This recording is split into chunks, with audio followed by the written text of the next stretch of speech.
Solamente como una introducción, porque esto lo hemos visto o lo vamos a ver cuando veamos secreción pancreática y secreción biliar. Recuerden que cuando se inicia el proceso digestivo, se inicia incluso en la fase cefálica que habíamos comentado, y hemos comentado brutalmente muchas veces, no vamos a caer en eso de nuevo, pero recordarles que entonces, tanto en la fase cefálica como en la oral, se estimula la secreción gástrica, pancreática, también la biliar, pero por sobre todo la salivar, que es lo que vamos a comentar en esta clase y lo que yo he pintado ahí en verde.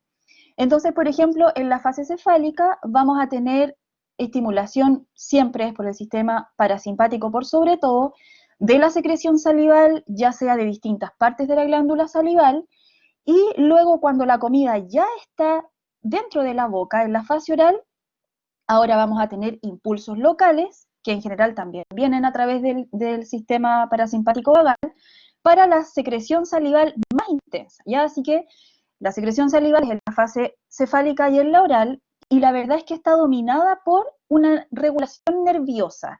Aquí no hay en realidad hormonas que permitan la secreción, sino que esto es prácticamente puro sistema autonómico, simpático y parasimpático. Ya, entonces, algunas generalidades de la secreción salival, y lo ubico en esta imagen porque necesito más o menos que piensen dónde vamos a andar en las diapos de más adelante. Contarles que las glándulas salivales son de distinta importancia. Tenemos glándulas que denominamos glándulas primarias o mayores, y tenemos otras más pequeñas que aportan, por supuesto, con menos producción salival, que se llaman glándulas pequeñas o menores.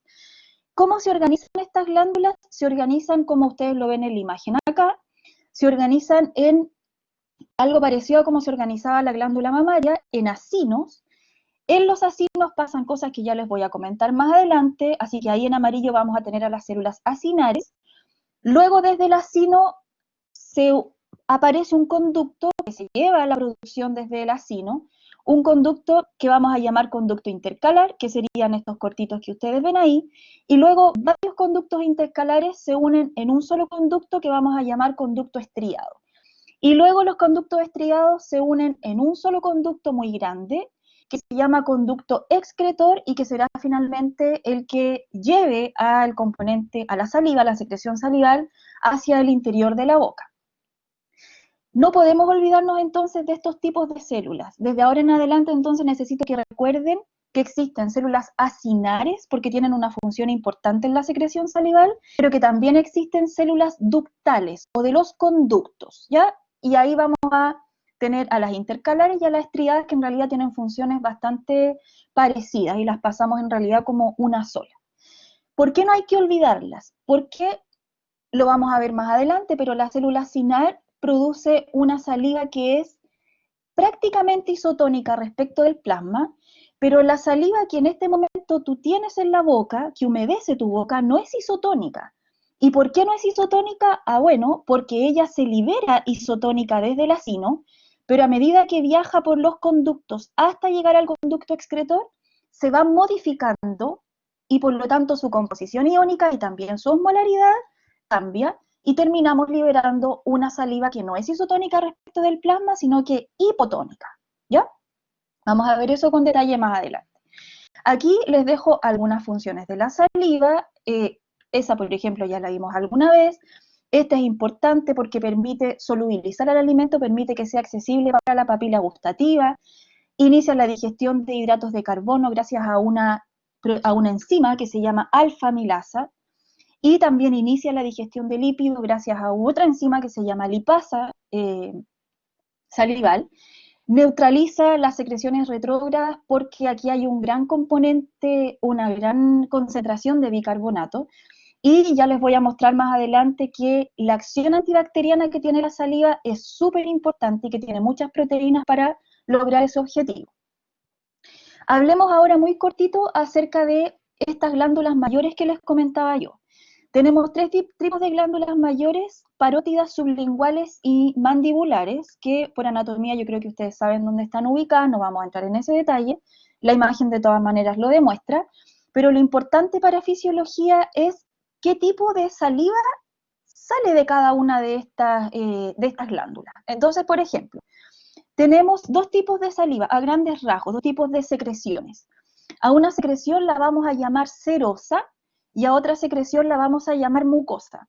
Cuando hablemos de una secreción serosa, como la que libera la parótida, vamos a estar hablando de una secreción que es muy acuosa, rica en alfa-amilasa o en enzimas, como la alfa-amilasa, pero pobre en glucoproteínas. Y recuerden que las glucoproteínas son proteínas que tienen en su estructura añadidos hidratos de carbono, como por ejemplo la mucina, como comentábamos el otro día, para la formación del moco. ¿Ya? Así que, repito eso, serosa significa acuosa, siempre acuosa, de gran volumen, rica en alfa-amilasa, pero pobre en glucoproteínas. En cambio, las secreciones que definamos como mucosas serán todo lo contrario, serán menos acuosas, serán más viscosas y por lo tanto rica en mucina y rica en proteínas ricas en prolina, que son justamente proteínas de este tipo, de las glucoproteínas. Entonces, tenemos primero a la... Sí, Antonieta.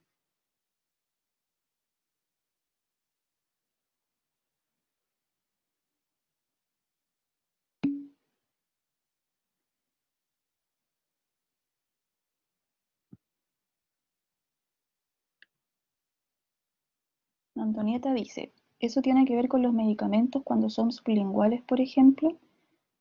Claro, pero no, Antonieta, eh, porque entra el medicamento a la glándula, sino que como las glándulas necesitan siempre estar en contacto con sangre, justo el sector donde están las glándulas hay una irrigación sanguínea muy grande. Así que poner un medicamento, por ejemplo, que es lo que creo que te estás imaginando, cerca de la glándula sublingual, es asegurarte de que estás poniendo un medicamento cerca de un vaso sanguíneo y que por lo tanto tú quieres que el medicamento traspase barreras para pasar desde la pared que tapiza tu boca hasta el plasma, pero no es que pase por la glándula. Pero ahí, en la región sublingual, hay gran irrigación plasmática. Y hay medicamentos que pasan así, ¿cierto? Ya, entonces, tenemos primero, como les decía, a la parótida, que se caracteriza por eso, por una secreción serosa, acuosa, rica en amilasa. Tenemos, por otra parte, a la glándula sublingual, que se caracteriza por una composición más mucosa. Por lo que yo les decía, tiene gran cantidad de estas proteínas que son glicoproteínas, como la mucina. Y también tenemos una tercera que se clasifica como glándula mixta, que es la glándula submandibular, y se dice, algunos libros también la definen como una glándula cero mucosa. Y cero mucosa es justamente eso, ser mixta. Una cosa importante, no es que una misma célula pueda ser serosa y mucosa a la vez. Ahí ustedes se tienen que imaginar que de este acino, de esa glándula, tienen algunas células serosas y algunas células mucosas. Y por eso se le dice a la glándula que la glándula es mixta, ¿ya? Células para una cosa y células para la otra. Así que también van a encontrar que se define a la glándula submandibular o submaxilar como una glándula seromucosa, porque es mixta, pero de todas maneras hay que decir algo. Predominan en ella de todas maneras las células mucosas, ¿ya? Aunque es mixta, predomina su secreción mucosa. Que hay que decir también que, yo no sé si esto lo saben, perdonen, pero hablar un poquitito también muy ligeramente de su inervación. Recuerden que yo les dije que estas glándulas tienen inervación nerviosa, son reguladas por el sistema nervioso, así que necesitan nervios para controlarlas. Y en ese sentido, entonces, la parótida es inervada por el glosofaringio, la submandibular por el facial y la sublingual también por el facial. ¿Ya? Sublingual y submandibular por el mismo, en cambio la parótida por el glosofaringio. Ya, ahora, hagamos una comparación entre el tipo de saliva que liberamos cuando estamos basalmente en glándulas que están liberando de manera constitutiva, que sería para mí la producción basal, para los libros la producción basal, y por otro lado tenemos a la producción estimulada. Entendemos estimulada como estimulada por el sistema nervioso simpático o por el sistema nervioso parasimpático. tengo que decir algo aquí que no pueden olvidar. A veces los libros o en las clases, o por ahí han escuchado, que dicen que el sistema parasimpático promueve la secreción de saliva, nada que ver, y que el sistema simpático inhibe la secreción de saliva. Eso no es así, eso no es cierto. Lo que pasa es que dicen que el sistema simpático disminuye la secreción de saliva porque genera una saliva de otro tipo, menos acuosa, menos voluminosa, pero más rica en otras cosas. Por esa razón, no se llena tu boca de saliva y sientes la boca seca, pero no es porque el sistema simpático inhiba la secreción y la producción de saliva, no. Ambos sistemas promueven la secreción de saliva, pero una saliva de distinta textura, ya de distinta composición. Entonces, basalmente en este momento nosotros sí estamos liberando saliva, pero esa saliva está siendo secretada principalmente por la glándula submandibular, esta que yo les decía que era mixta, y por lo tanto en ese momento, cuando estamos en condiciones basales liberando aproximadamente estos ml por minuto, tenemos una saliva mayormente mucosa, ¿ya? Y que entonces su principal función es la protección de la mucosa oral y la protección de los dientes. En cambio, cuando estamos frente a una producción estimulada, entendemos estimulada como el momento en que necesitamos digestión, llegamos, y cuando estamos comiendo, fase cefálica oral, llegamos a secretar 7 ml por cada minuto, y ahora la proporción de la glándula que aporta es distinta. Aquí el 70% lo aportaba la submandibular, ahora el 70% lo aporta la parótida, y recuerden que la parótida libera una secreción serosa, acuosa y por sobre todo rica en enzimas. ¿Qué enzima? Por ejemplo, la alfa-amilasa, que es una de las más importantes para la digestión de carbohidratos que sucede en la boca.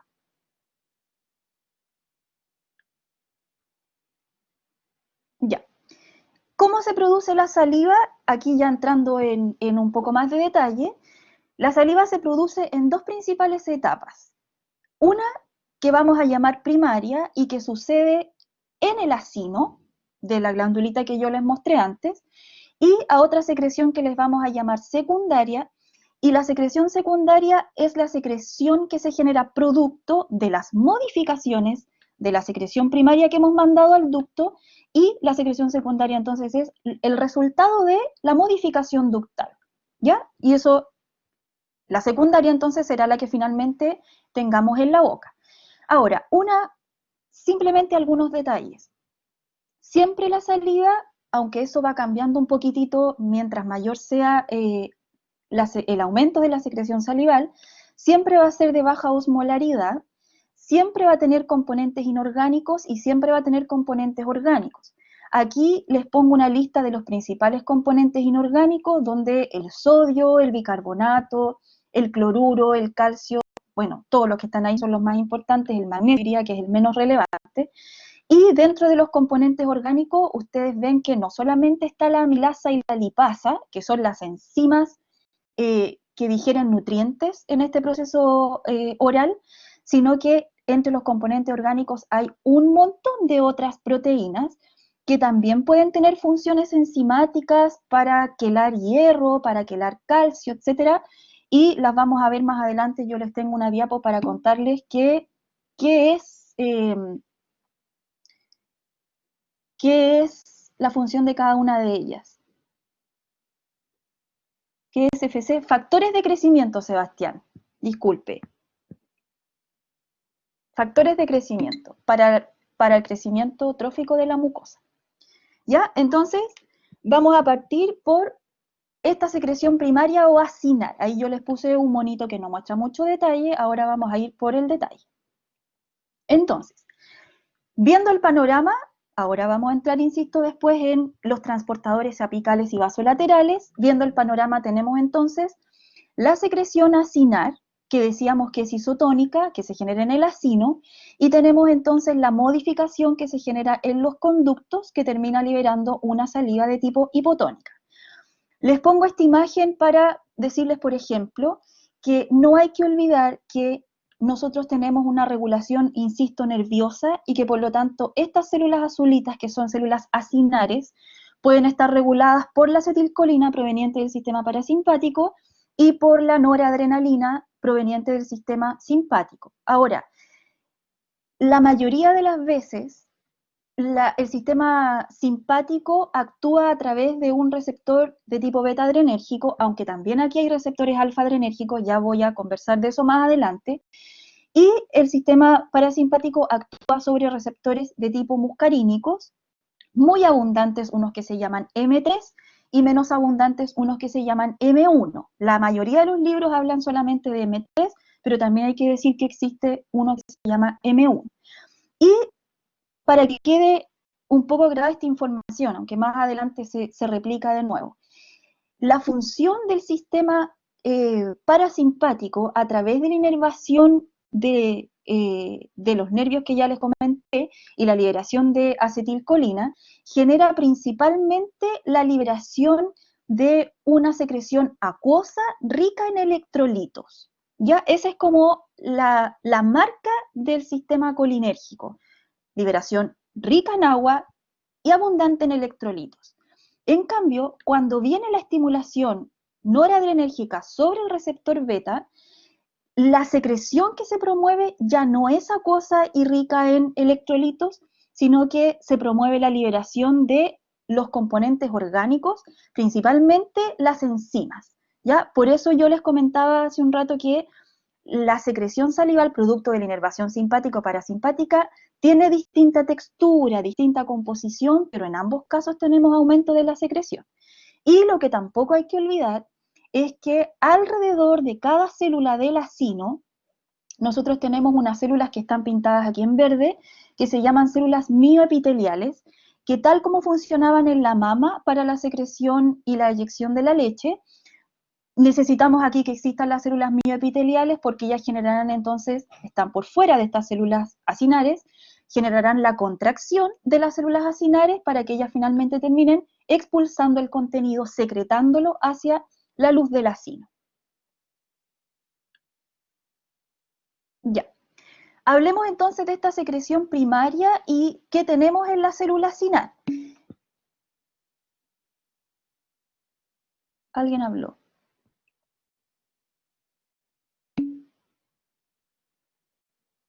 Martín dice, ¿la contracción es regulada por quién? ¿La contracción de las mioepiteliales? Ah, ya.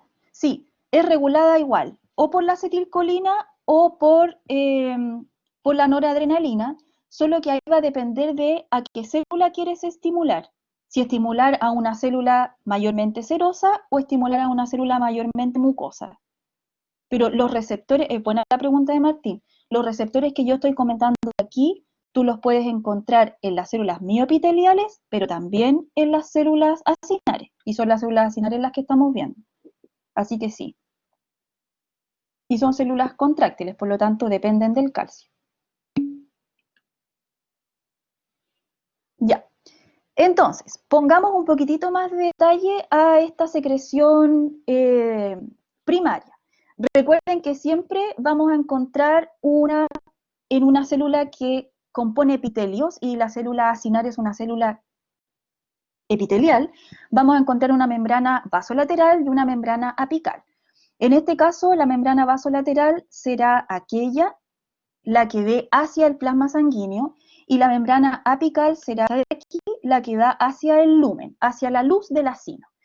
Tenemos, como en cualquier epitelio, entonces tenemos transportadores vasolaterales y tenemos transportadores apicales. ¿Qué es lo importante aquí?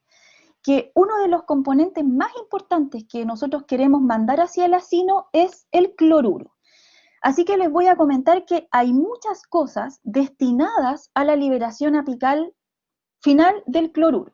Y para eso entonces nosotros tenemos distintos transportadores vasolaterales, en esta membrana que está acá arriba, para promover el aumento de la concentración intracelular de cloruro y que el cloruro se vaya por su canal apical.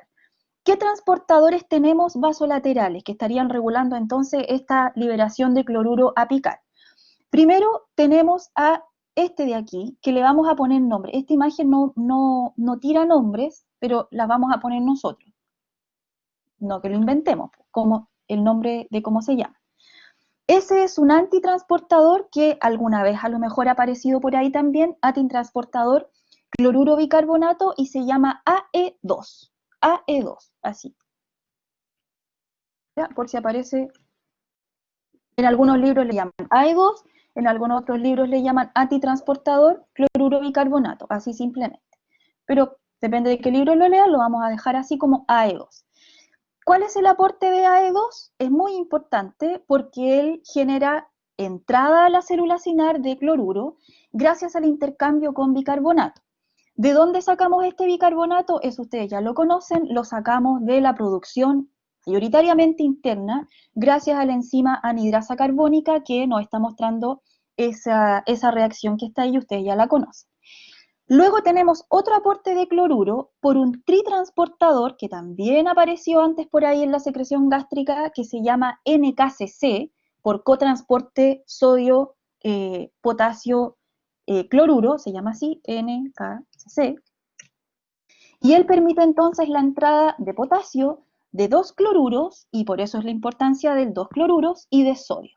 Pero para la entrada de sodio necesitamos la actividad de la bomba sodio-potasio para que exista gradiente electrogénico para la entrada de sodio. Y para eso entonces, para que la bomba funcione, necesitamos que coopere un canal de potasio que se encuentra en la membrana vasolateral. La gracia de este canal de potasio es permitir, por supuesto, la salida de potasio para que entonces la bomba pueda devolver este potasio y la bomba de vuelta pueda generar gradiente para el sodio, y todo permite entonces, o todo está dirigido al funcionamiento de este NKCC.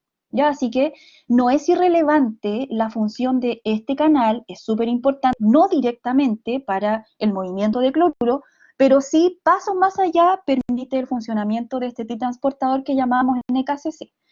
De hecho, cuando acá adentro suceden señales intracelulares, como por ejemplo la generada por la acetilcolina, tanto este canal apical de cloruro como el canal vasolateral de potasio están regulados por fosforilaciones que los activan. Y eso significa entonces que no es para nada irrelevante la función de este canal de potasio, porque si hay una señal intracelular destinada a su fosforilación para su apertura, entonces es súper importante, insisto, para el buen funcionamiento de NKCC. Y tenemos también este antitransporte sodio-protón, que se llama, también había aparecido antes por ahí, se llama NHE por intercambiador sodio-protón, y la gracia de ese intercambiador es llevarse a los protones generados por la anhidrasa carbónica y permitir la entrada en ese mismo proceso de sodio. ¿Qué más tenemos en esta imagen? Tenemos canales para agua. Tenemos acuaporinas, estos están en la membrana vasolateral, principalmente acuaporina 3, y en la membrana apical tenemos otro tipo de acuaporinas constitutivas, siempre están ahí, que se llaman acuaporiina 5.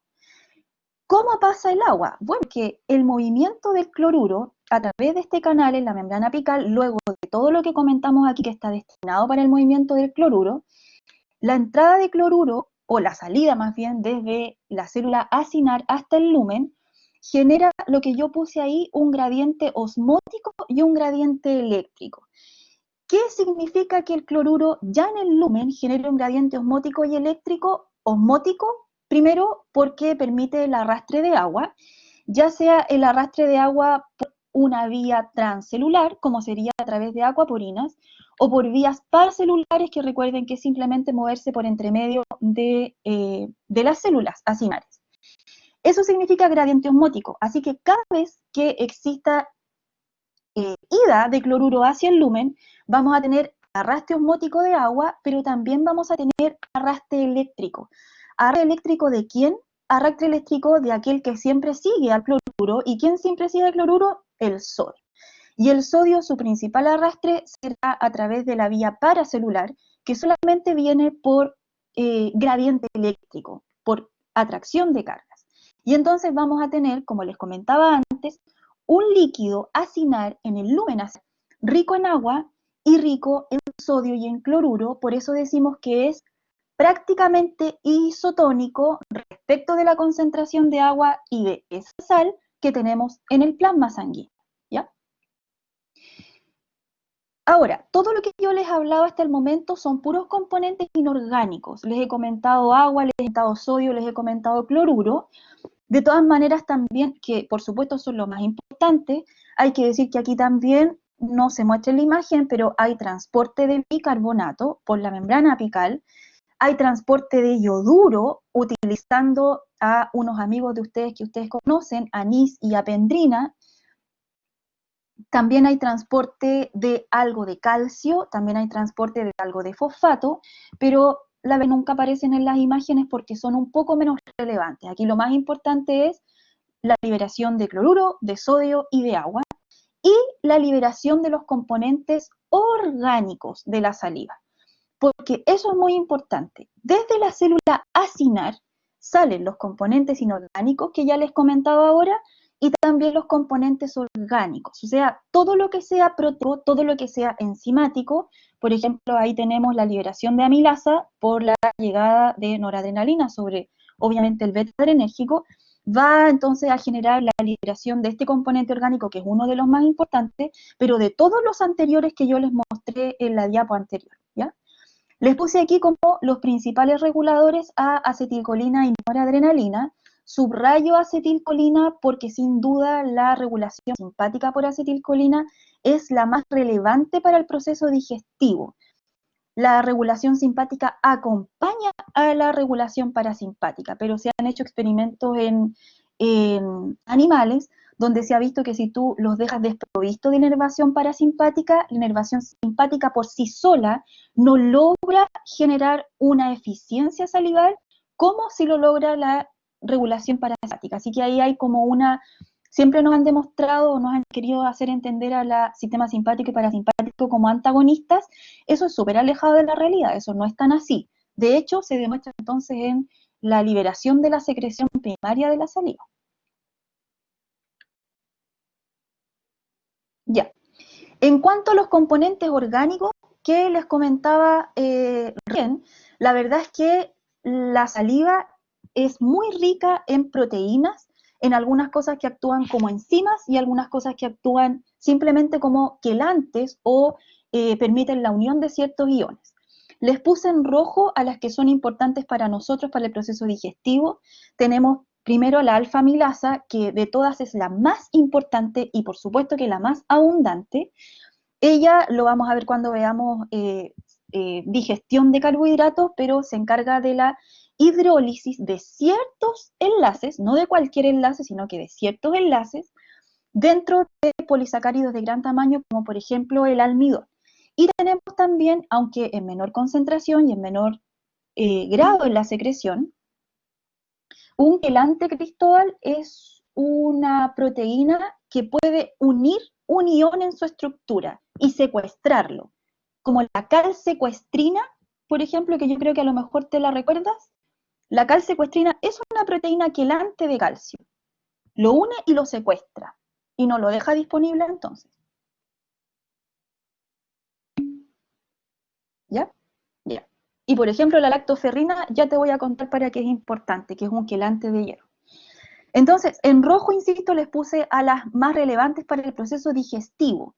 Pero antes yo les había comentado que la saliva, la boca en realidad, la cavidad oral, está muy expuesta a la entrada de microorganismos, por supuesto, ya sea del origen que sea, ya sea bacteriano, ya sea viral o incluso fúngico. Así que debemos tener mecanismos protectores para atacar a ese agente, a ese microorganismo. ¿Qué proteínas tenemos para eso? Ahí yo les puse a grandes rasgos, chiquillos, porque esta es una clase de solamente de cavidad oral, como la tienen a lo mejor los que estudian odontología. Les puse a grandes rasgos las principales funciones. Entonces, por ejemplo, voy a ir primero por las que tienen actividades antimicrobianas, antipatógenos, pongámosle mejor. Tenemos en primer lugar a las histatinas, que son abundantes y que tienen actividad absolutamente antimicrobiana y son muy importantes para la neutralización, por ejemplo, de una que se llama Candida albicans, que genera grandes problemas en la cavidad oral. Así que ella primero es una de las representantes antimicrobianas más importantes. Luego tenemos a las cistatinas, que también tienen función antimicrobiana, y la gracia de las cistatinas es que actúa como una proteasa de cisteínas, que las proteasas cisteínas son proteínas que tienen los virus y las bacterias, que logran destruir a las membranas plasmáticas de la mucosa, de las células de la mucosa oral, y por lo tanto permiten la destrucción y la no eficiencia de la cavidad oral, y también afectan las células acinales y a las ductales. Así que histatinas y cistatinas tienen, ya son funciones, dos con funciones antimicrobianas. También tenemos a una inmunoglobulina que se llama inmunoglobulina A, se le llama secretora porque ella tiene esa gracia de ser secretora.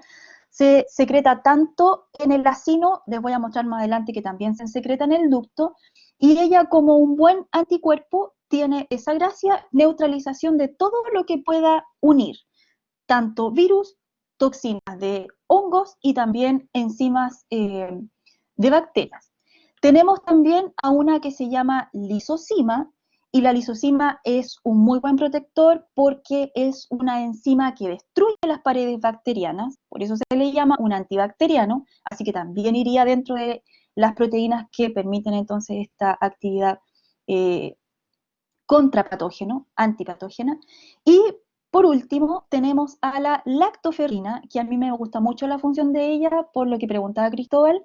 Hay muchas bacterias, muchos microorganismos que habitan en la cavidad oral, que por supuesto no son habitantes comunes, sino que habitantes foráneos que dañan, que su metabolismo lo hacen en función de la disponibilidad de hierro que existe en el ambiente. Así que lo que hace la lactoferrina es quelar el hierro, unirlo a su estructura y sacarlo del ambiente. Así que cuando ella quela el hierro ya no está disponible para las bacterias, y las bacterias, que son principalmente las que usan hierro, no tienen entonces una actividad proliferante importante. ¿Ya? Así que la lactoferrina lo unimos a esas que yo ya les encerré. Ahora, tenemos otras que no tienen tanto una función antimicrobiana, sino que tienen una función protectora de la mucosa y protectora de los dientes. Por ejemplo, tenemos a PRP, que se llaman proteínas ricas en prolina, tenemos a las estaterinas, tenemos a la calicreína, que tiene una función que les voy a comentar al final de la clase, y esas principalmente, ¿cuáles son sus funciones? Por ejemplo, la estaterina es una proteína súper importante porque se le llama proteína fijadora de calcio. Yo no sé si ustedes lo sabían, pero nosotros tenemos en la boca gran cantidad de fosfato y gran cantidad de calcio. Se dice que la saliva está sobresaturada en esos iones. Por lo tanto, ustedes ya saben que fosfato con el calcio por hueso, eso lo aprendimos en hueso, el fosfato con el calcio podrían precipitar generando precipitaciones de fosfato cálcico. Y entonces, cuando la precipitación y cuando se deja que estos dos interactúen, ellos van a precipitar generando una cosa que se llama cialolitiasis, y ustedes saben que litiasis es generación de cálculos, que pueden ser en cualquier lugar, biliares, renales, etc. En este caso se llama cialolitiasis porque nosotros podemos, y es súper doloroso, podemos generar cálculos de fosfato cálcico dentro de las glándulas salivales, y que tapan los conductos finalmente, que yo les mostré en la imagen de la primera diapo de la clase, y eso genera, por supuesto, que problemas con la secreción finalmente de la saliva hacia la boca. Así que debemos tener proteínas que se encarguen de participar en la homeostasis del calcio, para fijar el calcio, para no dejarlo disponible para el fosfato, para que no sea cosa que el fosfato se junte con el calcio generando estos cálculos de fosfato cálcico. Y tenemos además, por ejemplo, sí, tenemos a las PRP, que se llaman proteínas ricas en prolina. Ellas, por ejemplo, junto con lo que hace la estaterina, quelan el calcio, lo unen, lo fijan para que no quede disponible para el fosfato. Además, ellas generan una, como que tapizan la superficie del diente para que no accedan los microbios hasta el diente, generan como una película, se les dice así, y ustedes si sacan una muestra de la mucosa que está sobre el diente van a encontrar ahí lisocimas, mucinas, lactoferrinas, proteínas ricas en prolina, porque ellas generan, insisto, un tapiz en la superficie del diente. ¿Y qué otra les comenté? Esas principalmente, porque de calicreína ya les voy a contar más adelante cuál es su función. Ella es súper importante. Y por supuesto la mucina, que nosotros ya sabemos de mucina, genera la mucosidad propia de la saliva y también tapiza el diente. Ya, como una cosa general nomás, no voy a entrar en este detalle, incluso lo habíamos dicho antes.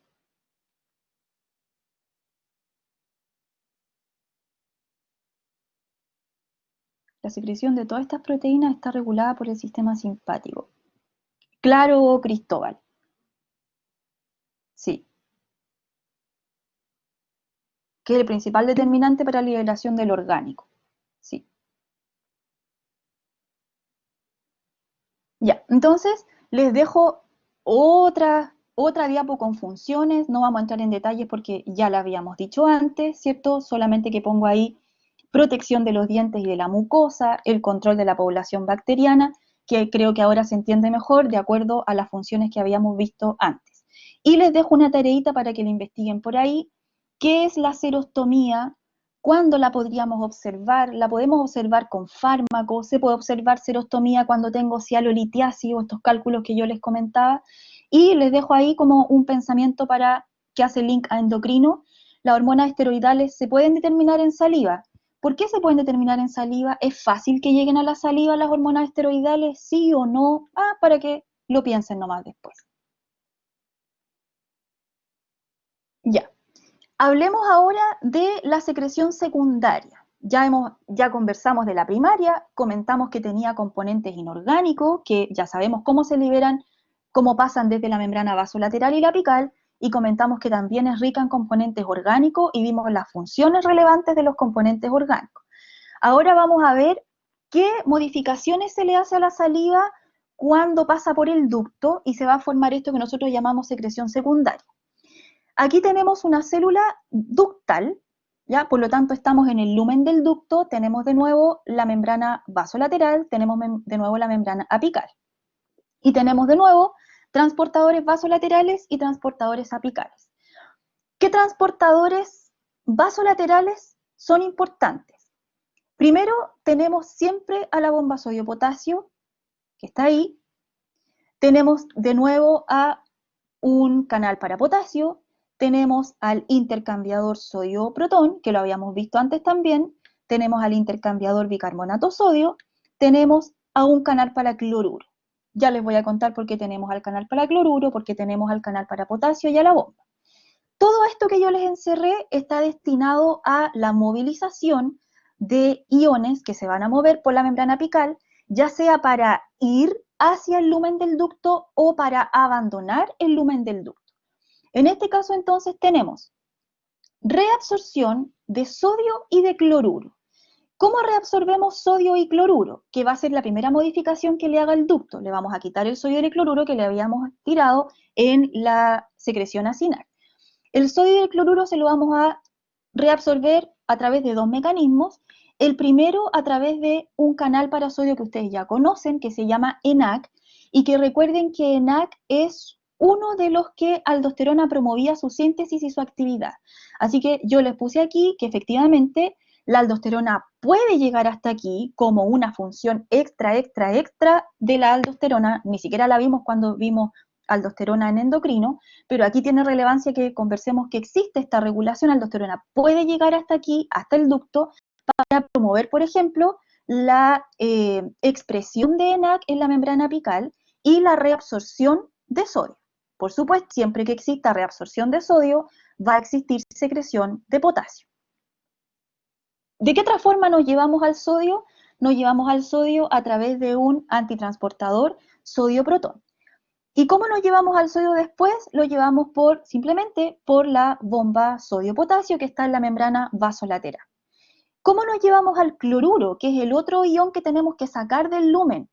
Nos llevamos al cloruro por el antitransportador cloruro bicarbonato, y esto es súper bueno porque entonces vamos a tener reabsorción de cloruro, pero vamos a tener salida de bicarbonato hacia la luz, y de hecho la secreción de bicarbonato hacia la luz es una de las modificaciones más importantes que suceden en el ducto de la célula de la glándula salival.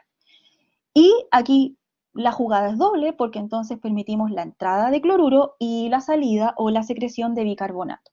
No olvidar que tal como nos apareció antes por ahí, aquí también es importante este canal CFTR, este canal para cloruro, que permitía entonces que el cloruro se movilizara hacia afuera y que luego se reabsorbiera y que permitiera, por otra parte, la salida de bicarbonato, que es como el principal objetivo de este movimiento.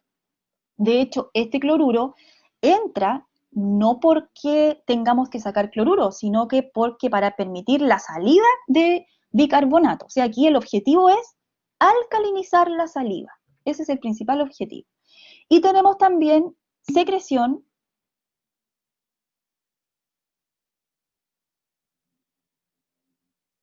El gráfico muestra, este gráfico, Sebastián.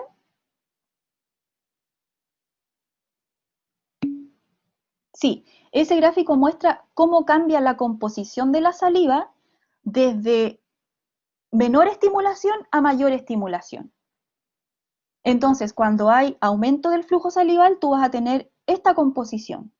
Y vas a tener ahora, porque ahí hay que imaginarse que cuando hay aumento del flujo salival, el componente primario o la saliva primaria pasa a gran velocidad por el ducto, hay mucha secreción primaria, por lo tanto los sistemas de movimiento se saturan, tal como pasa en el riñón cuando vimos al individuo diabético, se saturan y tú no alcanzas a recuperar y a reabsorber sodio y tampoco alcanzas a recuperar y absorber cloruro. Por eso, si tú comparas esto con un flujo moderado, tú ves que efectivamente sodio, que es el azulito, y cloruro hay poco. En cambio, cuando el flujo es alto, insisto, la secreción primaria pasa a gran velocidad y tú entonces no alcanzas a reabsorber sodio, no alcanzas a reabsorber cloruro. Pero eso tiene también un sentido fisiológico que comentábamos, parece, cuando hablamos de secreción gástrica. La gracia es que cuando tú estás secretando a gran velocidad saliva, la gracia es que esa saliva sea ahora bastante isotónica respecto de tu plasma, isotónica en sodio y en cloruro, entiéndase, ¿cierto? ¿Para qué? Para que entonces no existan cambios de osmolaridad con el plasma que tienes, con la sangre que tienes en tu cuerpo, que era como lo que pasaba con la secreción gástrica, no sé si se acuerdan. A mayor flujo, entonces dejamos sodio y cloruro para que no cambiemos la osmolaridad del plasma quitándole más sodio, quitándole más cloruro o sacándole volumen, que eso sería complicado. Le cambiamos el volumen, le cambiamos la osmolaridad. Así que eso muestra el gráfico, Sebastián. La composición.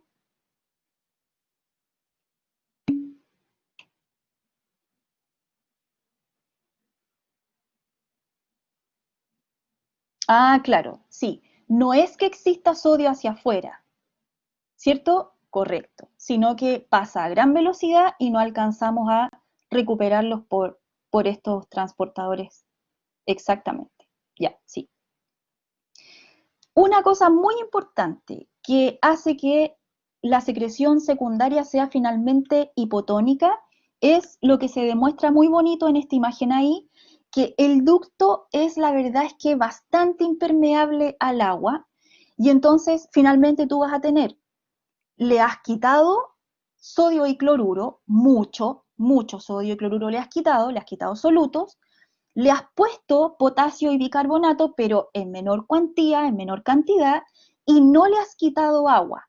Si ustedes hacen la suma y resta con las tres frases que les dije, entonces concluirán que la secreción secundaria que tenemos finalmente cuando tenemos un flujo decente, no se imaginen en una sobreestimulación, cuando tenemos un flujo normal, entonces será cargada de agua con menos solutos, sodio y cloruro, y con un aporte de potasio y bicarbonato que no alcanza a compensar en todo caso lo que has perdido de sodio y de cloruro, y por eso terminamos con una secreción finalmente, como decíamos antes, bastante hipotónica.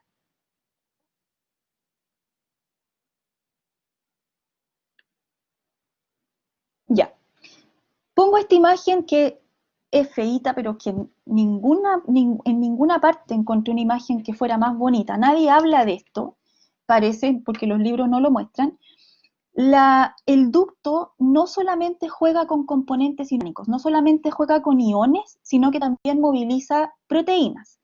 Aquí ustedes ven el acino y ven el conducto, y si ustedes analizan el acino, ahí hay liberación de enzimas, liberación de proteínas ricas en prolina, de histatina, de mucina, etcétera. Eso en el acino, y eso lo vimos en las diapos anteriores. Pero en el ducto también hay secreción de proteínas, principalmente dos, que son redundantes en todo caso, porque aquí también hay liberación de inmunoglobulina A, que es el anticuerpo secretor, pero también hay liberación de inmunoglobulina A en el ducto, y también hay secreción de esta que se llama calicreína, que es mucho más lo que se libera incluso en el ducto que lo que se libera en el acino. No lo olviden, por favor, que ya les voy a contar más adelante cuál es la gracia de calicreína. Pero entonces, no olvidar que en el ducto lo más importante es la secreción y la reabsorción de iones, pero también hay secreción importante de proteínas, redundantes eso sí, pero importantes al final. Ya, entonces les dejo aquí un resumen de lo que ha pasado en el acino, de lo que ha pasado en el ducto. No olviden que finalmente la liberación de saliva es hipotónica por las modificaciones que ya comentamos que se les hacían acá, y que aquí lo más importante de regular es la liberación de sodio, de cloruro y de agua, ¿cierto? Por el arrastre osmótico, el arrastre eléctrico, y que todo esto está sujeto a la estimulación principalmente parasimpática. Recuerden que esa es la estimulación que genera una saliva acuosa y rica en electrolitos. Ahí de nuevo los transportadores que habíamos hablado antes, y ahí los transportadores que comentamos después. Esto simplemente como un resumen a lo que habíamos visto. Una cosa importante, que en todo caso hemos dicho, pero hay que dar un poco más de detalle. ¿Sí?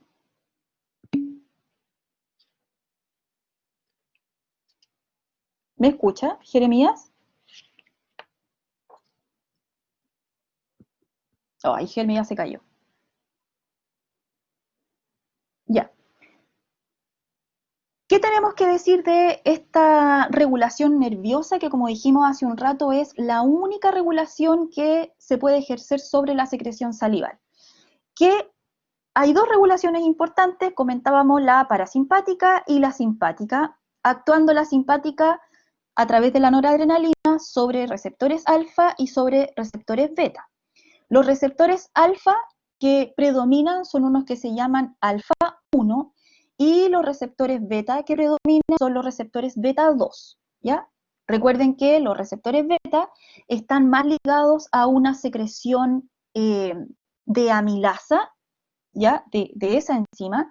En cambio, la secreción generada a través de alfa da lugar a una secreción que es más viscosa, más espesa. Finalmente, el resultado que nosotros vamos a tener de la regulación a través del sistema simpático va a ser lo que les comentaba hace un rato, una secreción que es poco voluminosa y que es muy rica en mucina, ¿ya? Tiene, por supuesto, que los otros componentes, tiene la amilasa, por ejemplo, liberada por la regulación del receptor beta 2, pero lo más característico es eso, que la saliva que hay en boca es voluminosa, pero muy rica en mucosidad y muy rica en componentes orgánicos finalmente. En cambio, por otro lado, tenemos a la estimulación parasimpática, que va a ser dada por acetilcolina, también puede ser a través de sustancia P, recuerden que siempre se colibera con acetilcolina, y la regulación va a ser principalmente a través de estos receptores que comentábamos que eran los M3. ¿Cuál va a ser el resultado, la secreción que resulte de la liberación de la estimulación parasimpática? Más o menos muy distinto a todo lo contrario a lo que genera la estimulación simpática. Una secreción muy voluminosa, eso quiere decir que es muy acuosa, rica en agua, rica en electrolitos y también rica en enzimas. ¿Qué enzimas? Las que necesitamos para la digestión principalmente, ya sea la alfa-amilasa, ya sea la lipasa. Entonces, insisto en ese punto, no vean esta coordinación como una coordinación contraria. Cuando uno despierta, el otro se calla, cuando el sistema simpático está activo, el otro no. Esto es una liberación cooperativa, absolutamente cooperativa. El uno necesita de la activación del otro, en menor grado, pero necesita de la activación del otro. Y hay una cosa muy importante que hace el sistema simpático y el sistema parasimpático, que aparte de promover la actividad de la célula sinar secretora o dental, también tienen estimulación sobre los vasos sanguíneos que están rodeando cada una de las glándulas. Y en ese sentido, por ejemplo, el sistema simpático vasocontrae los vasos que están cercanos a las glándulas, en cambio el sistema parasimpático vasodilata los vasos que están cercanos a las glándulas. ¿Qué sentido tiene eso? Bueno, tiene sentido, porque una secreción voluminosa rica en agua necesita que esa glándula esté irrigada por sangre, porque ¿de dónde va a venir esa agua que va a ir a la saliva? Va a venir del extrasudado que viene del agua, finalmente, que viene desde el plasma. Así que ese es el gran sentido. Y tiene sentido entonces que el sistema simpático vasocontraiga, porque ahí no nos importa sacar agua del plasma para mandar a la saliva, ahí nos importa más bien el componente mucoso generado por la mucina, ¿ya? Así que esto es importante. Otra cosa importante que hay que decir, que el sistema parasimpático, a través de la acetilcolina, también genera una acción trófica sobre la glándula. Recuerden que trófico siempre significa aumento del tamaño o más bien mantención.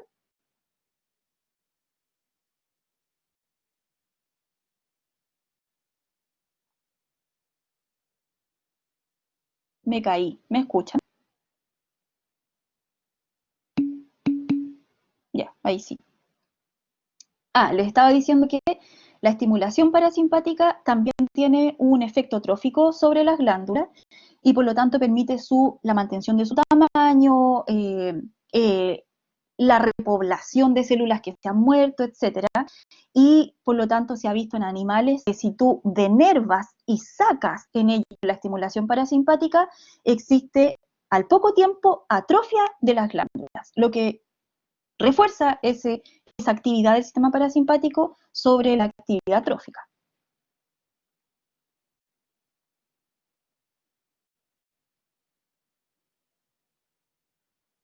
Ya, y ya casi para ir terminando, aquí viene lo que yo les comentaba de la calicreína, que es esta enzima que les dije que les iba a contar más adelante cuál era su gran gracia.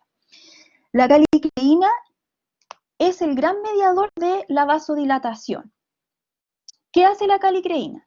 Es una enzima que convierte a un precursor que se llama cininógeno o quininógeno, como lo dice en esta imagen, en una citoquina muy potente, que tiene una acción vasodilatadora muy potente, que se llama bradiquinina.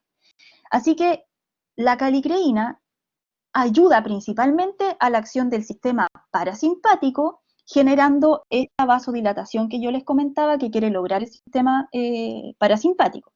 Así que la calicreína, por supuesto que aumenta su actividad y aumenta su secreción cuando las células acinares están siendo estimuladas a través de acetilcolina. En cambio, como les comentaba antes, la noradrenalina genera vasoconstricción porque no le interesa una saliva voluminosa, ¿cierto? En cambio, a la acetilcolina le interesa una saliva voluminosa, rica en electrolitos.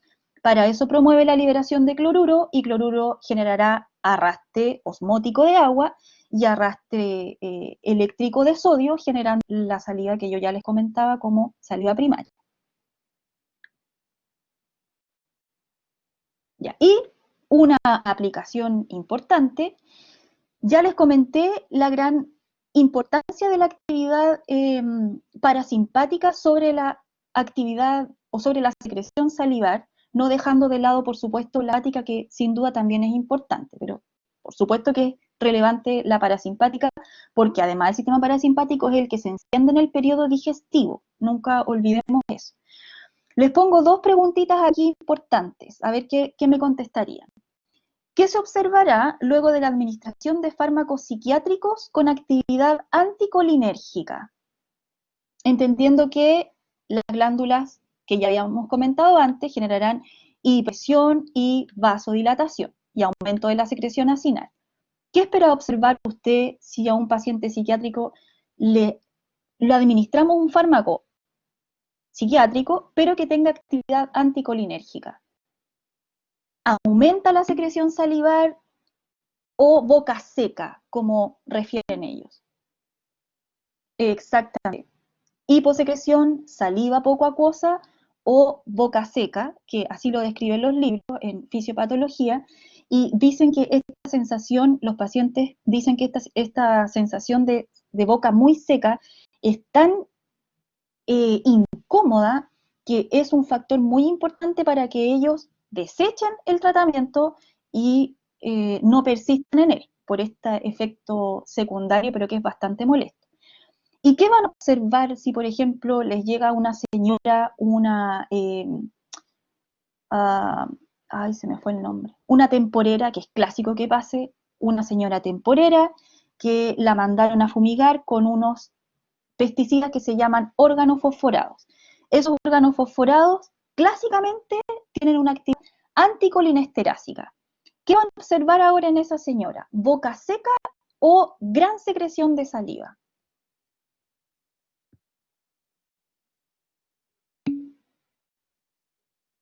¿Por qué, Jeremías? Eso, Cristóbal. ¿Por qué anticolinesterásica? Anticolinesterásica.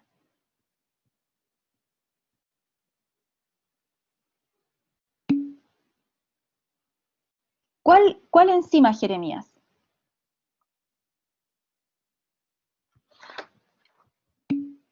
Correcto, exactamente.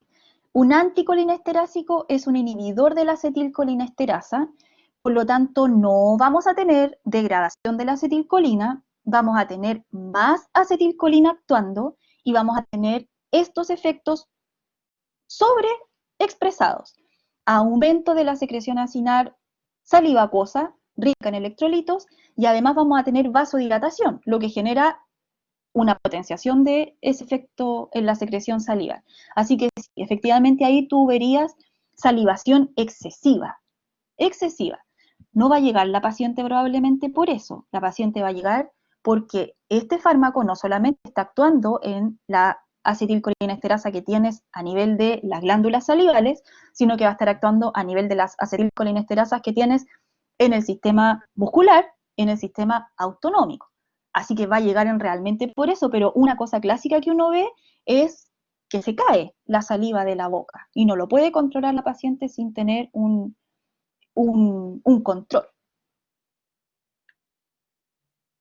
Ya, adiós con la secreción salival, vamos a ir con la pancreática.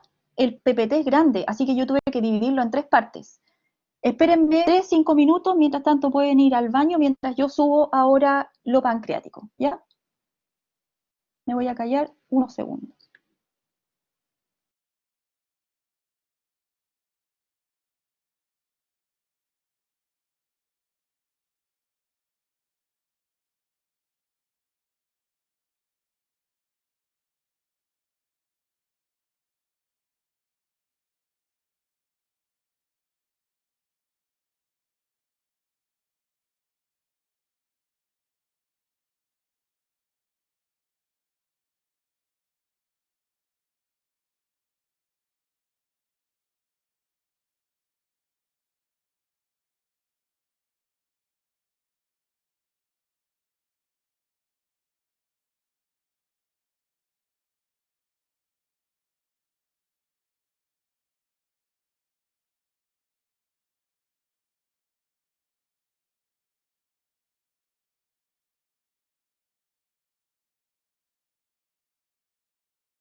Vamos a ver ahora la secreción pancreática, ya que ojalá podamos verla completa.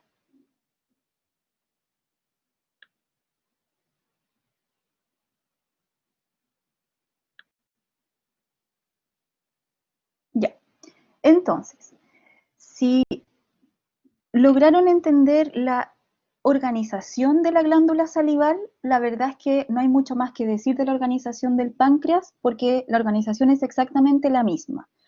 Vamos a tener de nuevo aquí células acinares, aquí vemos, ahí está el zoom, vemos un corte del páncreas, sus islotes para su actividad endocrina, que no nos convoca ahora, y aquí tenemos su organización para su actividad exocrina, que es la que nos convoca porque es la que va a ir a dar hacia el duodeno. ¿Sí, Jeremías? Pobre Jeremías. Sí, Jeremías, ahora estoy hablando. Ahí se cayó. Sí, ahí se cayó. Ya, entonces, ¿cómo se organiza? Se organiza tal cual la glándula salival en acinos y también en ductos, y los ductos van a ir también, igual como en la secreción salival, haciendo algunas modificaciones a lo que se libere primariamente desde el acino. ¿Ya? Entonces tenemos a las células acinares, que estarían ahí, y a las células del ducto, que son súper importantes porque a veces se obstruyen. Eso, vamos a ver algunos ejemplos de eso más adelante. Vamos a partir al tiro con lo importante. ¿Cuáles son los productos secretados desde el acino? ¿Ya? Ojo que entonces vamos a ir viendo primero lo que se secreta desde el acino. La verdad es que vamos a decir una cosa súper importante, la liberación eh, o la secreción pancreática es una de las secreciones que más contenido proteico tiene, ¿ya?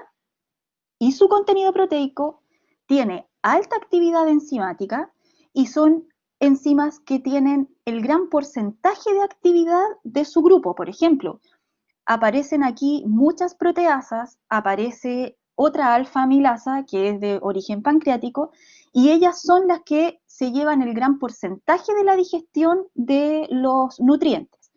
Por eso decíamos que, por ejemplo, no sé, la pepsina de la pared gástrica no era tan relevante para la digestión de proteínas porque en realidad esa función está más bien representada y más bien ejercida por los componentes que vengan desde el jugo pancreático.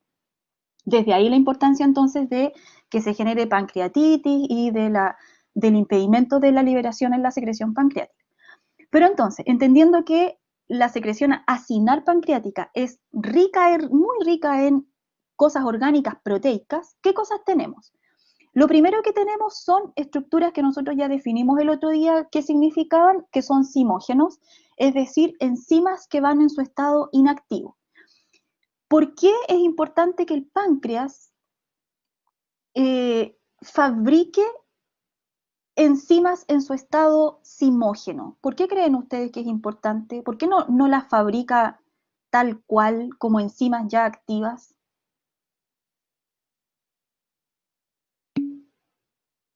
Correcto, Martín. Correcto, exactamente. Porque ellas se almacenan en las células pancreáticas, mientras tanto no necesites liberar secreción pancreática, ellas se almacenan, y si se almacenan como enzimas activas, como lo que pasa por ejemplo en la pancreatitis, entonces vamos a tener degradación del propio páncreas. Así que para no autodigerirse el páncreas, él libera a estas enzimas, que son mayoritariamente proteasas, las libera como zimógenos, y esos zimógenos tienen que activarse alguna vez, pero no van a ser activos, o mayormente, algo de activos pueden ser, pero en muy bajo grado, ya les voy a contar por quién más adelante, pero la mayoría van a activarse rotundamente y significativamente recién cuando lleguen a la pared del intestino delgado, a la pared del duodeno. Pero bueno, ¿qué zimógenos tenemos? A ellos se los encerré en distintos colores y les puse aquí algunas cosas importantes para cada uno. Lo primero es que toda la lista de enzimas que aparecen aquí son del grupo de las proteasas, solamente que algunas son proteasas que son como exoproteasas o endoproteasas. Y recuerden que eso significa romper enlaces peptídicos que están dentro de una molécula grande proteica o romper enlaces que están en los extremos. ¿Quiénes son endoproteasas o endoproteínas? Son estas tres que están acá arriba, la tripsina, la quimotripsina, la elastasa, que derivan del tripsinógeno, del quimotripsinógeno, de la proelastasa y de la proproteasa E, que a propósito, la proproteasa E es también una elastasa. Ahí yo les puse, por si no los encuentran por ahí con ese nombre, la podrían encontrar como elastasa 1, así que ella pertenece también al mundo de las elastasas. En cambio, las carboxipeptidasas, que tenemos de dos tipos, A y B, se llaman exoproteasas porque ellas rompen enlaces peptídicos que están en los extremos de una proteína y ya no los internos como los que rompen las que están arriba. ¿Qué implica que seas endoproteasa o exoproteasa? Es importante porque la acción de las endoproteasas generará principalmente como producto de la degradación péptidos de pequeño tamaño, que pueden ser tripéptidos, pueden ser dipéptidos, pero no mayoritariamente directamente aminoácidos. En cambio, la acción de las carboxipeptidasas sí puede hacer que, como vamos a romper enlaces peptídicos que están en los extremos, puede ser que ellas terminen dando lugar a la degradación de péptidos y producto de ello terminen en aminoácidos solitos, ¿ya? Por lo tanto, no crean que aquí nosotros vamos a terminar con puros aminoácidos luego de la degradación. Eso no es así. Vamos a terminar con algo de aminoácidos, pero también con péptidos de mayor tamaño y vamos a necesitar otro proceso de degradación proteica, pero que se los voy a contar en la siguiente clase, que se llama enzimas del borde en cepillo. Y ellas son las que van a principalmente entonces romper estos péptidos chiquititos que han quedado para lograr finalmente los aminoácidos. Una cosa importante es que yo les comentaba recién que como un mecanismo protector, estos simógenos no se activan en el páncreas, sino que se activan mayormente en la pared intestinal. ¿Por qué? Porque en la pared intestinal hay una proteasa que se llama enteroquinasa, que solamente está ahí, y ella tiene la capacidad para al tripsinógeno, que es el simógeno de la tripsina, proteolizarlo y activarlo. Entonces, la enteroquinasa toma al tripsinógeno, lo convierte en tripsina. Y la tripsina entonces será la proteasa activadora de todos los otros simógenos que ustedes ven en la lista. Así que la primera que necesitamos es la acción de la enteroquinasa y desde ahí como un efecto en dominó, vamos a tener entonces luego de la activación de la tripsina, vamos a tener la activación de todos los demás. Ahora, también les puse, eso importante, también se observa autoconversión de la tripsina. Eso quiere decir que cuando la tripsina está ya activada, puede venir ella misma sobre otros tripsinógenos para la conversión en tripsina, ¿ya? Así que es súper importante ella como el primer eslabón de esta cadena de eventos que van a suceder. ¿En qué se diferencian? Todas ellas se diferencian principalmente, y por qué pueden ser endopeptidasas o exopeptidasas, se diferencian en los enlaces que pueden romper. ¿Ya? Ahí yo les puse, no, yo creo que no, no. No es necesario que se aprendan en realidad los aminoácidos específicos donde va a romper, solo que recuerden cuáles son endo, cuáles son exo, pero de todas maneras yo puse el detalle de por qué es necesario que tengamos todas ellas, porque rompen enlaces en distintas ubicaciones dependiendo de cuáles sean los aminoácidos que participan en ese enlace. Y por lo tanto, la acción conjunta de todas ellas no llevará a la ruptura de todos los posibles enlaces que puedan existir dentro de una gran proteína. Estas, en todo caso, tienen una acción predilecta sobre la elastina, mayoritariamente, y también sobre el colágeno, aunque también podrían degradar otras proteínas que no son en realidad elastina y colágeno. Exo, las carboxy.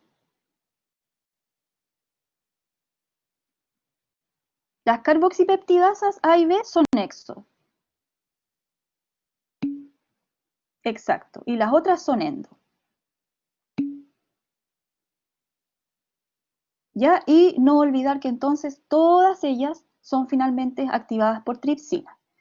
En esta lista pueden faltar, yo esta tablita la saqué del boron, pero igual voy a decir eso, hay algunas otras enzimas que pueden existir también como proenzimas. Por ejemplo, hay una que se llama prolipasa o procolipasa, que ellas, su objetivo no es la ruptura de proteínas, sino que es la degradación de lípidos, pero que también son peligrosas cuando no están en forma de decimógeno, porque rompen estructuras lipídicas, por lo tanto, y como las membranas son lipídicas, también son un riesgo para el propio páncreas. Así que también podría existir en esta lista, por si es que estudian de otro libro o de otra fuente, decirles que la procolipasa y la prolipasa también pueden liberarse como zimógenos. Aquí aparecen ellas, pero Bohr las tira como enzimas activas, ¿ya? Pero no olviden lo que les acabo de decir. ¿Qué enzimas activas pueden ir en la liberación pancreática? Aquí tenemos hartas más, que van destinadas a la ruptura de otros nutrientes, porque la verdad es que el jugo pancreático tiene la capacidad de degradar prácticamente, si no todos los nutrientes posibles. Tenemos como una actividad redundante a la alfa-amilasa, que se repite y tiene una actividad idéntica a la alfa-amilasa que veíamos en la saliva. Aquí está la lipasa y la colipasa que yo les comentaba recién. La lipasa es la enzima para la degradación de lípidos, principalmente de triglicéridos. La colipasa es una coenzima que permite la actividad de la lipasa. Si ella no existe, la lipasa no es capaz de acceder a ay, se me fue la palabra, a la bilis, al componente emulsivo de la bilis. Entonces es importante la actividad de ellas dos, la vamos a ver cuando veamos digestión de lípidos. También existe fosfolipasa que se llama A2, que la gracia de ellas es liberar ácidos grasos y lisofosfolípidos. También existe la carboxilesterlipasa, que ella es menos abundante, pero es importante también para la degradación a colesterol. Y también existen ARNasas y ADNasas, por si es que hemos comido alguna célula, entonces vamos a degradar estos enlaces fosfodiéster que existen ya sea en el ARN o en el ADN. Así que tenemos mecanismos para la recuperación de todos los nutrientes que podamos ingerir en el alimento. Y entre otros que propone esta tablita desde el boron, existen otros tres importantes en realidad que me interesa que sepan su actividad o lo que se sabe de ellos. Del más conocido es el péptido inhibidor de la tripsina, que su nombre lo dice todo, pero la gracia es permitir que la tripsina, si es que ha sido activada ya en el páncreas, porque puede ser activada en el páncreas, no ejerza su actividad. Y entonces, ¿qué hace este péptido inhibidor? En amarillo aquí está la tripsina, que tiene en su sitio activo un residuo de ácido aspartico en la posición 189. Por ahí ella reconoce a sus sustratos para la degradación y entonces el péptido inhibidor que está en rojo se une a través de esa lisina 15 que dice ahí, se une a este sitio activo y mando a un sustrato, por lo tanto le engaña, se une a él y la imita y no es degradado, así que la inhibe y no permite entonces el acceso de sus propios sustratos y no permite entonces la autodigestión del propio páncreas. Por supuesto que cuando este complejo salga hacia el intestino, este inhibidor va a ser liberado, va a ser sacado desde ahí por otras tripsinas y vamos a dejar a esta tripsina libre para que ejerza su actividad. Y dentro de las otras menos conocidas, pero algo se sabe de ellas que son importantes para ciertas patologías, están la litostatina y una que se llama GP2 o glucoproteína 2. ¿Qué se sabe de ellas? Que primero se sabe que ellas están realmente muy controladas y que su síntesis y su liberación en un páncreas sano es bastante pobre. En cambio, cuando se sufre pancreatitis, sobre todo una pancreatitis que se llama pancreatitis alcohólica, la litostatina con la glucoproteína pueden agregarse entre ellas, generando lo que aquí se le llama como tapón proteico. ¿Cuál es el problema de que se genere un proteico? que se genere algo como lo que se muestra ahí, que los conductos que yo les mostraba antes de la propia glándula pancreática se tapen y por lo tanto no exista una vía libre para que el jugo pancreático sea liberado hasta el duodeno.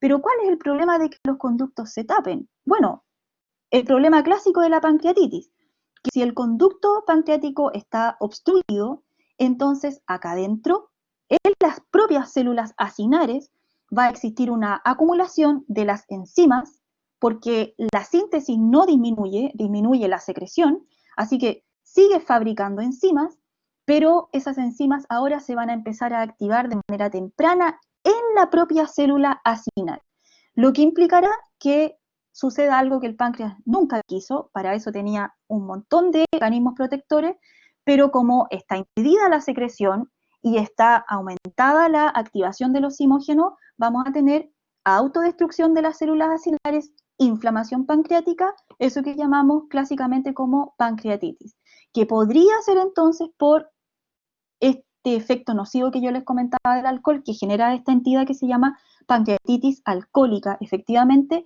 y lleva entonces a agregación de estos tapones proteicos, y eso es lo que se sabe de litostatina y de GP2, que ellas lo generarían.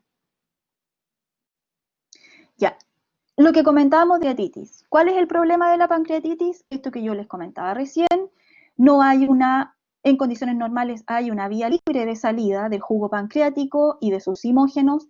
Sin embargo, en la pancreatitis algo pasa, que la vía está obstruida, hay una inflamación generalizada del páncreas y hay una acumulación de los simógenos y, lo peor, una activación temprana.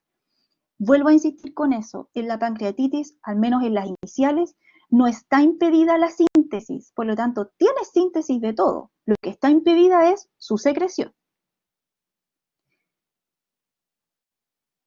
¿Qué podríamos decir, aparte de la pancreatitis, para poner aquí una enzima que también es importante en como este mecanismo protector y que a veces se puede salir de control?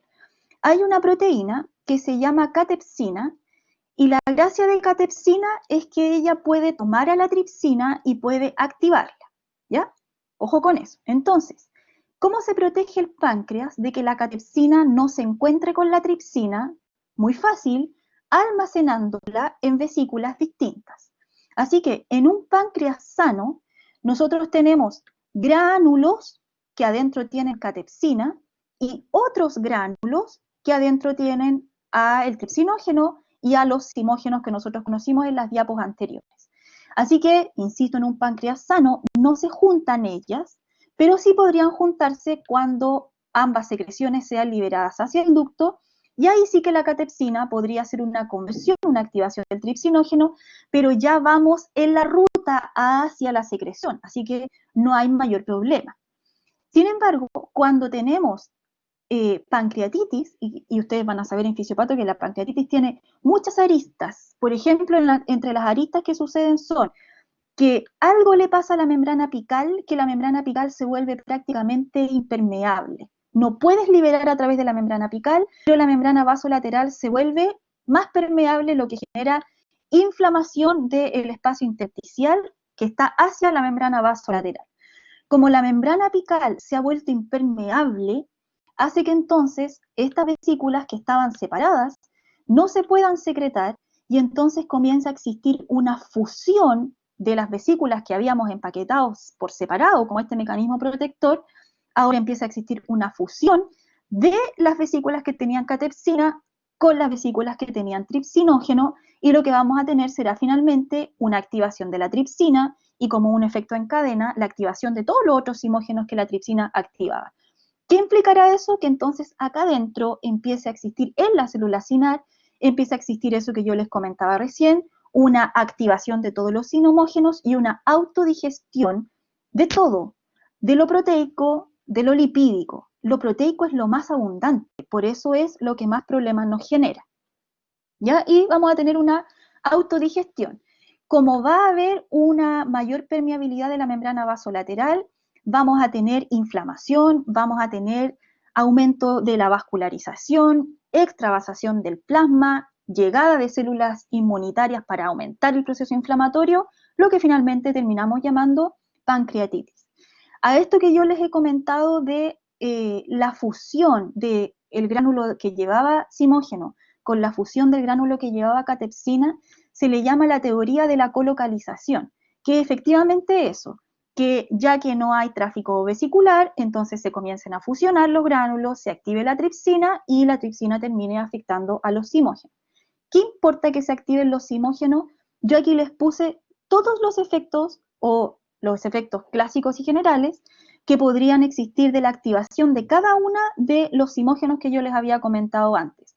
La activación de la elastasa, la activación de la quimiotripsina, la activación de la calicreína, la activación de las lipasas, que va a generar, por ejemplo, muerte finalmente, necrosis, la ruptura de los fosfolípidos de la membrana, lo mismo va a ser la fosfolipasa, finalmente vamos a tener inflamación, sucesivo a eso, muerte por necrosis. Esto es una de las razones por las que se podría dar pancreatitis, esto que yo les hablo de la colocalización. Exactamente, Martín. Sí. Y estas no son lisosomas, son gránulos simógenos, ¿cierto? Y los azulitos serían los lisosomas. Ya. ¿Quiénes son los reguladores de la secreción pancreática? Aquí tenemos tres. El clásico por la regulación neural, que es la acetilcolina, y otros dos que son principalmente endocrinos, aunque la colecistoquinina también puede generar una regulación neural. Recuerden que en las vías aferentes, para generar la estimulación del nervio vago, tenemos receptores para colecistoquinina, así que ella puede actuar como un neurotransmisor que activa a la vía aferente para encender el vago y la liberación final de acetilcolina de vuelta por el reflejo vago-vagal. Así que tenemos acetilcolina como un gran regulador, colecistoquinina y secretina. De estas dos hay cosas importantes que decir. Recuerden que aquí lo importante es que tengamos una liberación acinar, que es todo lo que habíamos visto recién a través de la liberación de todo lo orgánico que habíamos visto, pero también tenemos una regulación ductal, que todavía no hemos visto, pero que ahora vamos a ver. Y la acetilcolina, que ella actúa en todos lados, como les voy a mostrar más adelante. Para usar esta imagen que he puesto aquí, decirles que la colecistoquinina y la secretina tienen estímulos distintos para su liberación, que se repiten tal cual como los habíamos visto cuando hablamos de secreción gástrica. Para la liberación de colecistoquinina es muy importante el nutriente que exista en el duodeno. ¿Ya? Ahí está el duodeno y por lo tanto ahí tenemos a las células liberadoras de colecistoquinina y esas células son sensibles al nutriente que exista. Sin embargo, las células que habitan aquí, que liberan secretina, las células S, no son sensibles a nutrientes, sino que son sensibles a ¿qué? ¿Se acuerdan a qué son sensibles las que liberan secretina?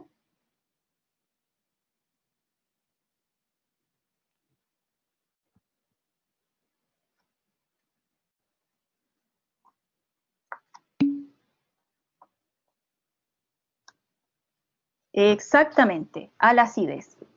Exacto, a los protones. Sí.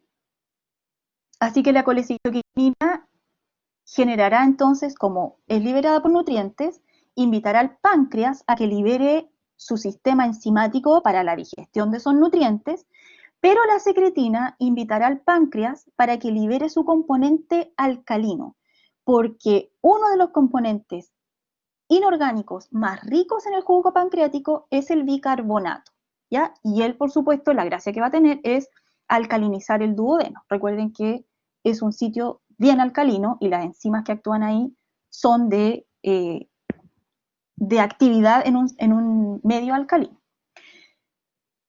¿Cómo regulamos entonces la liberación de las enzimas desde el acino? Todas estas enzimas que habíamos visto antes, vimos cuáles son sus funciones, pero no hemos visto quién promueve su secreción.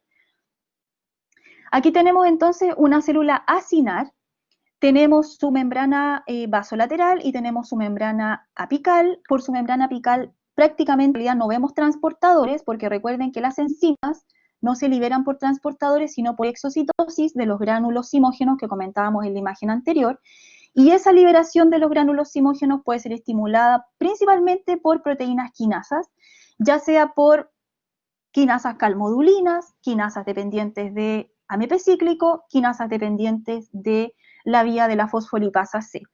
Así que vamos a tener hartos estimuladores que van a promover la activación de esas vías de señalización y finalmente la fosforilación de las vesículas y la exocitosis de estas vesículas con los simógenos.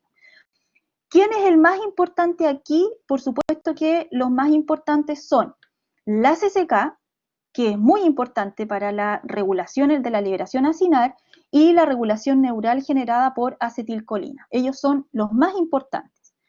Entre los menos relevantes tenemos al VIP, que también promueve secreción, y también tenemos a secretina, ¿ya? Pero, ¿por qué digo menos relevante? Porque secretina, su función fundamental es lo que hace después, como les voy a contar, en el ducto, ¿ya? No es tan importante lo que hace en el acino. Los mayores secretagogos, que así es la palabra, los mayores secretagogos son, insisto, colecistoquinina y acetilcolina. ¿A través de qué receptores? A través de los receptores M3, a través de los receptores CCK2 para la colecistoquinina. La estimulación excesiva, y esto es un concepto que apareció en endocrino y aquí también sucede, la estimulación excesiva genera desensibilización de las células acinales, por lo tanto eso implicará que estos receptores sean internalizados, desaparezcan y entonces disminuya, por supuesto, la secreción a través de la membrana apical. Y con este grafiquito, algo que me gusta que se propone, y se propone, parece que el gráfico es del boron, que en realidad no hay una como importancia única y por separado de estos secretagogos, sino que lo que se ve es que en realidad ellos actúan de manera coordinada y potenciada. En este caso se hace un experimento para ver cómo se libera mejor la amilasa desde la secreción pancreática y nosotros vemos que CCK sola no promueve una gran estimulación, sin embargo necesita ser potenciada por VIP para promover esta mayor liberación. Así que aquí ella es importante, por supuesto, y es la más relevante para la activación y la secreción de la célula acinar, pero necesita de la cooperación del VIP. Ahora, si ustedes solamente ponen VIP, la liberación va a ser mucho menor que la de CCK sola. Por eso decimos que VIP es un ayudante, pero no es el regulador más importante. Ya. ¿Cómo controlamos ahora la liberación o la actividad de la tripsina? Ahora en esta imagen estamos en el epitelio del duodeno y el epitelio del duodeno es capaz de liberar, entre todas las cosas que ya dijimos que libera, es capaz de liberar dos péptidos que son súper importantes para la regulación y para la actividad de la tripsina. Tenemos primero un péptido que se llama péptido monitor y tenemos un péptido que se llama CCKRP que se libera desde el intestino delgado. ¿Cuál es la gracia del péptido monitor? ¿Cuál es la gracia del péptido liberador de CCK? Que justamente lo que ellos hacen es promover la liberación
¿Aló? ¿Me escuchan? Ay, perdón, me caí. No podía volver. Ya, ahora sí. Ya, entonces les comentaba que para la regulación de la liberación de CCK tenemos dos péptidos importantes. El péptido monitor, que parece que sí me alcanzaron a escuchar y se los dije, y tenemos al péptido liberador de CCK. Estos dos péptidos son capaces de estimular a la célula I para la liberación de CCK. ¿Y qué va a hacer CCK? CCK va a ser el gran regulador, como decíamos antes, de la secreción desde el páncreas. Esa es la gracia de que CCK se libere, para que CCK entonces se vaya hacia el páncreas. ¿Qué hace el péptido monitor? Bueno, él viene desde el propio páncreas para estimular a la célula I, y en la luz, en la pared del duodeno, en la pared del epitelio del duodeno, vamos a tener células que liberan el péptido liberador de CCK frente a la estimulación de nutrientes, igual como lo hace la célula I por sí sola. Pero aquí, aparte de la estimulación de la célula I por nutrientes, vamos a tener potenciada esa actividad por el péptido liberador de CCK. Sin embargo, yo ahí les puse un problema que se ha logrado explicar algo muy bonito, que el péptido monitor y el péptido liberador de CCK son péptidos. Por lo tanto, pueden ser tomados por la misma tripsina que está haciendo su actividad y está muy activa en este lumen del duodeno. ¿Por qué no es, ¿por qué no es tomado el péptido monitor y CCK-RP por tripsina? Porque aquí se genera una competencia. Y en realidad lo que tenemos es, tripsina sí podría tomar al péptido liberador y al péptido monitor, pero este ambiente está lleno de nutrientes. Y esos nutrientes ganan en concentración y entonces la tripsina, por ley de acción de masas, prefiere entonces aumentar su afinidad para tomar a las proteínas y degradarlas, y no toma al péptido monitor y a CCK-RP. Pero cuando los nutrientes ya sean digeridos y disminuyan en el lumen, entonces ahora la acción de masas se va a revertir y va a aumentar la concentración del péptido monitor y del péptido liberador de CCK frente a los niveles de proteínas que existen, si las proteínas ya fueron degradadas. Y en ese caso, entonces, la tripsina sí va a tomar al péptido monitor, sí va a tomar al péptido liberador, los va a degradar, pero no importa, porque ya no son necesarios para la liberación de CCK. Y cuando tripsina tome al péptido monitor y los degrade, eso va a generar algo así como un feedback negativo, y entonces vamos a tener menor estimulación de la célula I, menor estimulación o liberación de CCK, y CCK va a estimular menos al páncreas. Y tiene sentido, porque si ya no hay nutrientes en el duodeno, ¿para qué el páncreas va a liberar más jugo pancreático? ¿Cierto? Así que es bonito lo que hace tripsina con el péptido monitor y con CCK-RP. Son duodenales, Martín. Esto ya es el duodeno. Sí. Y por lo tanto la liberación del péptido liberador es paracrina y el péptido monitor viene desde el propio páncreas, pero los dos son estímulos para la célula I. ¿Y qué hace CCK? Estoy pasando 3 minutos. ¿Qué hace CCK? CCK va a estimular, como yo les comentaba antes, va a estimular la liberación pancreática por dos vías, viajando endocrinamente y llegando de manera endocrina, o estimulando como un neurotransmisor a las vías aferentes que van a generar estos reflejos vagovagales, y esas vías aferentes entonces van a subir hasta los centros superiores y van a permitir finalmente la liberación de acetilcolina, por ejemplo, sobre el páncreas para que aumente la secreción de su jugo pancreático. Ya, hasta aquí llegamos. Me parece que avanzamos suficiente. Lo que nos queda entonces es poquitito de secreción. ¿Sí? La mitad justa. Ya. Entonces nos queda. Estos temas nos quedan para la próxima clase del jueves. Ya. Si ese está hecho para 3 módulos en todo caso, yo espero que alcancemos. Entonces el jueves tenemos que terminar de ver páncreas y bilis, que es lo que me queda, tenemos que ver digestión y absorción de nutrientes y tenemos que ver absorción de electrolitos, ¿ya? Son temas, todos ellos no largos en todo caso, y yo tengo que alcanzar a verlos en los 3 módulos, ¿ya? Así que me voy a ajustar para que, por supuesto, eso suceda.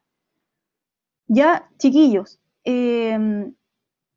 comentarles antes de que se vayan de que vamos a hacer entonces la clase del jueves, ¿les parece a las 10:20?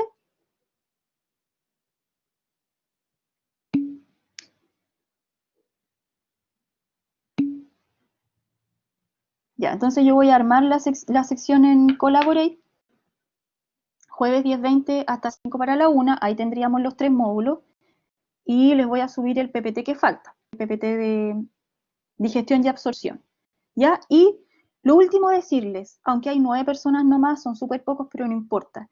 Yo leí las encuestas que ustedes contestaron, les doy muchas gracias a los que participaron en la encuesta. La encuesta era anónima, por lo tanto yo entiendo que ustedes se podían sentir en la libertad de escribir lo que quisieran y me parece súper bien lo que escribieron y cómo lo hicieron.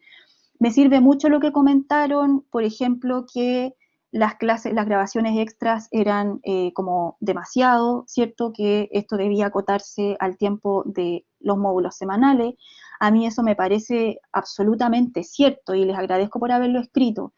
Ahora, también algunas personas escribían por ahí que yo era redundante en las explicaciones, que explicaba una vez y que más adelante lo volvía a explicar. Y eso me pasa principalmente porque como no los veo, es como para explicarles cuál es mi procesamiento. Como no los veo, yo no sé qué cara tienen. En cambio, si estuviéramos en la sala, yo los miro y yo sé por su cara si ustedes han recibido bien la información y si es que han entendido. Y eso me ha jugado a lo mejor una mala pasada, que como no los veo y a veces no es tanta gente la que está conectada, entonces yo vuelvo a repetir la cuestión 8000 veces para que quede súper clara, pero me escribieron ese detalle y yo encuentro que tienen mucha, mucha razón. Ya, ¿qué escribieron también por ahí? Algo que también me sirve harto, que escribieron como 2 personas, que a veces se usaba a lo mejor un lenguaje muy coloquial o que se hacían analogías muy sencillas.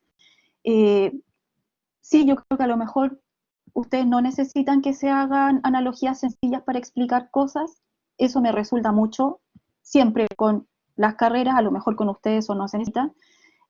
Sin embargo, me escribían por ahí que yo no daba, hablaba coloquialmente, pero yo no daba los nombres técnicos de las cosas. Eh, no sé cuándo pasó eso, me gustaría que si alguien tiene como ese dato me lo dijera, porque yo siento que sí hago una aproximación coloquial al principio, pero después vamos poniéndole los nombres a las cosas como corresponden. Nunca creo que, bueno, pero si alguien lo escribió es porque sí. De todas maneras, toda esa información me sirve mucho. Eh, Muchos están contentos, sí les gustaría que yo fuera más rápido, insisto que fuera menos repetitiva.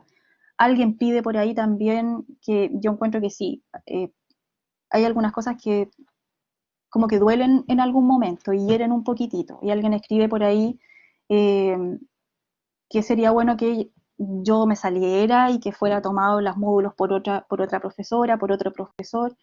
Yo tomo eso con distancia y y en todo caso también, porque uno piensa que no está haciendo las cosas tan mal. Bueno, a lo mejor algunos alumnos piensan que esto podría ser mejor y que otra persona lo podría hacer mejor.